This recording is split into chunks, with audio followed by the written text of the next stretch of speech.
Hi, welcome. My name is Dan McCluskey. I'd like to discuss the whole issue of the actual role itself, with the with the whole stress and anxiety issue, with what I refer to as a relational misfire, so to speak, when it comes to dogs that continue to shoulder the burden of the lead role, how much stress this causes on the dog, and the type of issues that can happen as a dog carries this role forward in the relationship as a result of a relational misalignment that's happening between the dog and the owner. I want to show very clearly, and this is one of the issues where certain ideologies, certain methodologies are unable to lift the burden of the role off the dog's shoulders and to deal with the issues related to stress and anxiety. Why they result often is either medication or giving the dog up or just leaving things as is, which really is not a good solution, because because what I show is it's a result or a failure of the ideology of the model itself, how it approaches behavior, how it approaches change, at the appearance or physical level. My model of training does is approaches training at the relational level, at the level of just like being a parent, of relational change, of lifting that burden off the shoulders of the dog. So issues related to, say, thunderstorms, lightning, thunder, fear and stress that's caused from the role, how the reaction of the dog, what I show is the only way that can be lifted is understanding how to get the dog to release that role at the relational level.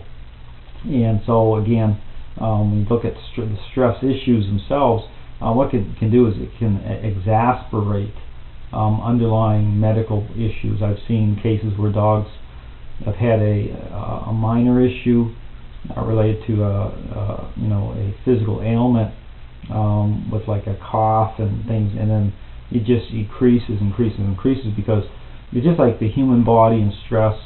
It has the same impact on the dog at the relational level. When there's a misalignment of the roles, with that stress burden that comes over the dog, it will exacerbate. It puts stress. It affects the dog at a physical level as well. So, even when you look at giving a dog, added years on their life, you have to look at the stress issue. It can really impact the longevity of a dog that's under this amount of stress that way. So again, when you look at this issues of stress, again, very clear, you have to be able to see dogs at that relational level in order to understand how to approach behavior, how to approach these issues of fear and anxiety, because the fallout, the result of not being able to create role change to lift that burden is not a good outcome. It really isn't. So I just would encourage you to think about that. If you're experiencing limited results, if you've gone through the motions of training only to end up more frustrated or end up right where you're back at square one again, take a look at my system. The hope is in the fact that it is totally different. It follows a different path. Don't make assumptions when you look at it. I talk about this in my book about my approach. There's more going on than just what you see. There really is. I'm following a relational path, so it's an intervention.